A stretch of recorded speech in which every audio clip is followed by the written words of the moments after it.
C'est l'histoire d'une traductrice judiciaire qui, à 54 ans, se retrouve sans sécurité sociale et sans retraite. Et en plus, avec ses enfants à charge et sa mère qui est dans un mouroir. Et comme elle est la première à connaître des affaires des trafiquants de stupes dont elle traduit les écoutes téléphoniques, elle décide de passer de l'autre côté de la ligne et de profiter de ses connaissances pour dealer du stup. Mes sources d'inspiration, alors c'est pas un mystère, je ne suis pas que romancière, d'ailleurs très peu de gens le sont. J'ai un métier, je suis avocat, avocat pénaliste plus exactement.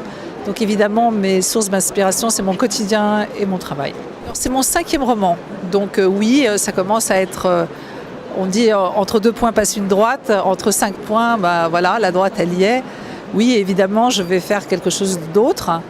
Le prochain va parler de contrefaçon et de Galerie Lafayette. Au risque de vous décevoir, j'en lis très rarement, mais j'en ai lu un il n'y a pas si longtemps que ça, qui est un livre de Joseph Incardena qui s'appelle « Sous des panneaux, il y a des hommes ». Hormis le fait d'être un polar, c'est surtout un livre écrit par un excellent écrivain. Il faut apprécier le polar, mais aussi la belle écriture. C'est très important d'exiger que, pour un lecteur que les livres soient bien écrits dans un beau français. Ça a l'air ringard ce que je dis, mais pour moi c'est extrêmement important. Ô femmes de ce pays, venez rejoindre l'espace polar. Je suis toute seule, ou presque.